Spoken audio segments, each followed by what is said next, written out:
Salut les bricoleurs, donc on se retrouve aujourd'hui pour un tout nouveau tuto par rapport à l'électricité gratuite et infinie, par rapport à certains commentaires et des personnes qui n'arrivent pas encore à faire tourner l'ancien système.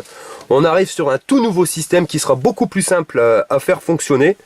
Pour ceux qui ont déjà réussi à le faire tourner, bon ben, système n'apportera rien à ce que vous avez déjà réussi. C'est vraiment le tuto pour les personnes qui n'y arrivent pas. Donc pour ceci, il vous faudra toujours le ventilateur avec les 7 pales. Ici en l'occurrence, ça sera un 12 volts. Donc absolument, si vous prenez un 12 volts, il vous faudra après un transfo de 12 volts. Mais ça, je reviendrai là-dessus par la suite. Ensuite, ce qui va changer, c'est que sur l'ancien modèle, on mettait des rondelles.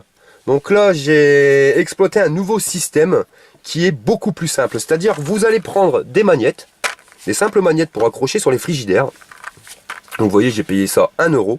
Et on va venir coller les magnettes au niveau des pales. Donc on va les coller à peu près au même endroit à chaque fois. Donc pour ceci, on va utiliser la colle thermique. Hein, vous le collez. Moi je préfère la colle thermique, j'aime bien, ça chauffe bien. Ça colle tout de suite. Si vous avez une autre colle, pas de souci, hein, pas obligé de vous investir dans un pistolet à colle pour faire ceci. Et on va venir donc coller les magnettes sur les 7 pales. Voilà, donc je viens de finir de coller les magnettes directement sur les pales. Donc vous voyez, chaque pale a un magnète. Nous allons passer à la partie électrique. Donc en ce qui concerne la partie électrique, vous avez plusieurs sortes de ventilateurs. Vous avez les ventilateurs qui auront 2 fils, le noir et le rouge, 3 fils et 4 fils. Ce qu'il vous faut, c'est absolument conserver le fil noir et le fil rouge. Les autres fils, vous pouvez directement les enlever. On va passer au transformateur parce que maintenant, votre ventilateur, quand il va tourner, il va produire du courant. Donc il faut absolument le brancher avant de faire tourner le ventilateur. Au niveau du transformateur, moi j'ai pris un transformateur donc 12 volts, 1000 mAh, alternatif. Donc à savoir que plus votre transformateur sera puissant en termes de sortie, en intensité, donc là on a 1000 mAh, plus vous allez monter en intensité, plus vous allez pouvoir développer de courant pour pouvoir en profiter. C'est-à-dire que si vous partez sur un simple chargeur de téléphone portable, vous allez pouvoir alimenter 2-3 ampoules, mais pas plus. Si vous partez sur un chargeur de 1000 mAh, là automatiquement vous allez pouvoir commencer à faire tourner des perceuses, des machines-outils. On va dire qu'on peut développer à peu près 2000 à 3000 watts avec un 1000 mAh.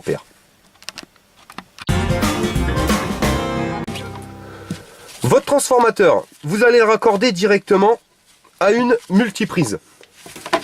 Vous voyez, avec un domino. Donc, vous mettez un domino sur chaque partie métallique de votre transfo et vous allez venir y brancher le fil marron et le fil bleu de votre multiprise. Pourquoi je mets une multiprise avec 5 plots? Parce que comme je vous l'ai dit tout à l'heure, avec un transformateur de 1000 mAh, je veux vraiment pouvoir brancher pas mal de choses, ce qui me permet de pouvoir gérer directement les plusieurs pièces. C'est-à-dire que vous pouvez gérer vos pièces d'éclairage branchées sur une prise, une chambre, une deuxième chambre, le salon, ainsi de suite. Petite astuce, il y a beaucoup de gens qui m'ont mis en commentaire au niveau de l'arrêt du ventilateur. Ou pour arrêter le ventilateur, vous décollez l'aimant, arrêtez, vous n'allez pas à chaque fois faire chauffer le pistolet à colle pour mettre en route votre système. Il suffit tout simplement de mettre un interrupteur, vous voyez, avant l'entrée du transformateur. Et ça, on va venir directement le raccorder sur notre ventilateur. Donc vous sortez du ventilateur avec le fil noir et le fil rouge et vous allez rentrer dans un interrupteur avant de rentrer dans votre transfo. Comme ça, quand vous voulez arrêter le courant, vous éteignez tout simplement le bouton et ça va stopper le courant au niveau de votre multiprise. Bien sûr, votre ventilateur continuera à tourner, mais de toute façon, comme ça consomme rien, à la limite, on s'en fout. Donc voilà, je viens de raccorder directement le ventilateur à mon interrupteur qui est raccordé à mon transformateur. Je vais maintenant venir mettre de la gaine thermo. Pourquoi la gaine thermo? Tout simplement pour éviter les faux contacts. Voilà. Autant qu'on le fasse directement pour que ça dure. Et la gaine thermo, vous le chauffez et ça se rétracte. Bon, vous mettez de la gaine thermo, vous mettez du Chatterton, ce que vous voulez. Le principal, c'est vraiment d'isoler les deux parties pour pas qu'ils fassent contact. Je tiens à préciser, par rapport à certains commentaires de personnes sur Facebook ou sur YouTube, il est impératif, avant de faire tourner le moteur, de raccorder le transformateur et d'isoler le transformateur. C'est-à-dire de déjà le mettre sur une multiprise. De ne pas laisser les deux parties métalliques mal.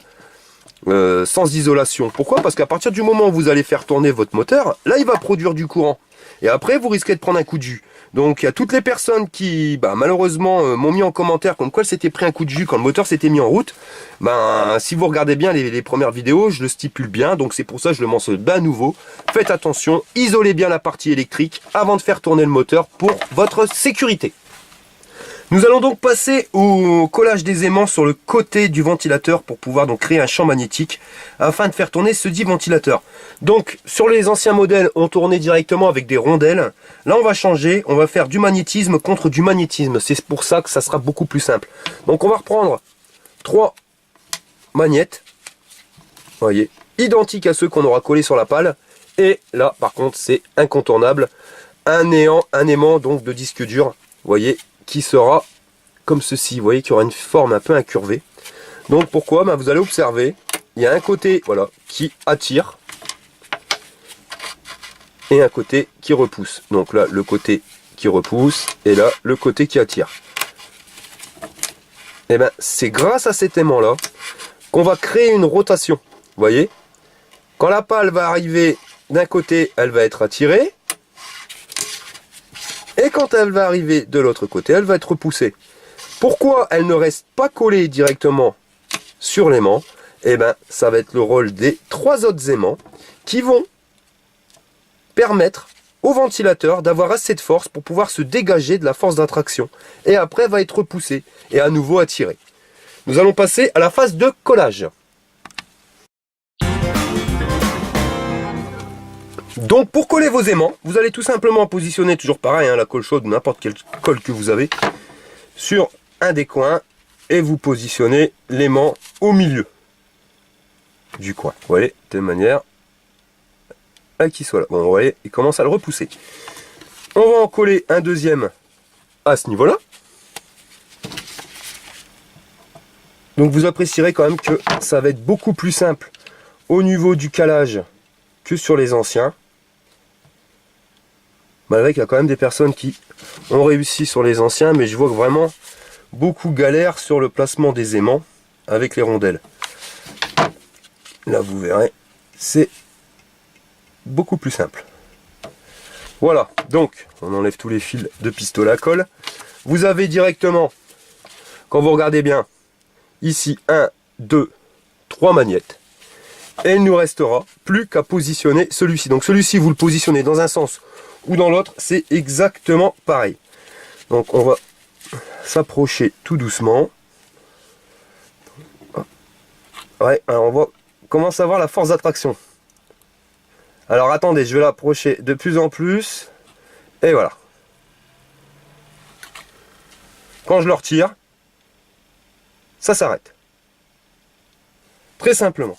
Donc il nous suffit, attendez, on va jouer avec un petit peu. Voilà. Donc là, vous ne pourrez pas dire que c'est très compliqué de positionner les aimants. De toute façon, je vais vous le faire voir, voilà. Regardez, on peut jouer un petit peu. Ça fonctionne encore. Donc on va venir positionner notre colle chaude. Voilà. Et on vient remettre directement l'aimant. Voilà. Et voici. Vous voyez, notre ventilateur tourne parfaitement. Alors ça, c'est le petit souci du ventilateur, c'est quand il est lancé. Bon, vous embêtez pas. Un petit coup de pistolet à colle. Et il bouge plus. On va pouvoir tester maintenant la sortie de tension que nous avons directement à notre multiprise. Donc voilà, pour vous faire voir la démonstration de la puissance qu'on peut trouver directement avec ce système de ventilateur, j'ai fabriqué un système. Donc vous voyez, je vous ai mis 12 ampoules halogènes. Ampoules, je sais pas si on le voit bien. Voilà, donc 42 watts. Donc faites le calcul, 12 fois 42, on est un petit peu plus de 500 watts. J'ai fait un raccordement à l'arrache, faites pas ça chez vous, parce qu'en plus des ampoules halogènes qui chauffent énormément sur du bois, vous allez mettre le feu. C'est vraiment pour vous faire voir l'utilité de ce système. Donc on va le brancher directement sur la multiprise. Voilà. Je vais vous le poser comme on peut. Ah ouais, on voit tout sur la vidéo. Ouais, je vais le tenir. Donc là, vous allez me dire, mais ça s'allume pas. Bah oui, tout simplement. Pourquoi? Parce que je n'ai pas allumé l'interrupteur. Donc là, je vais mettre en route l'interrupteur. Vous voyez, le moteur de ralenti-port, je vais pas l'éclairer parce que vous allez en prendre. On va pas bien voir à la vidéo. Le moteur tourne toujours. Et là, vous avez la lumière qui fonctionne. Donc on est bien à 500 watts, je le précise. Donc je vais vous faire voir un petit test qui est assez rigolo. C'est que vous allez voir quand je vais ralentir le moteur du ventilateur, et ben, le niveau va descendre. Regardez, je ralentis. Voilà, c'est marrant. De toute façon, je vais accélérer. Et voilà.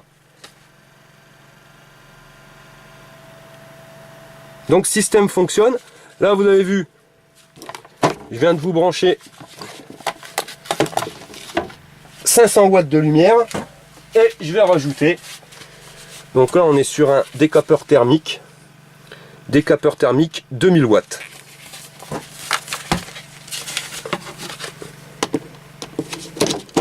Voilà. Je vais vous le mettre non pas sur la position 1 mais sur la position 2. Voilà. Ça fonctionne.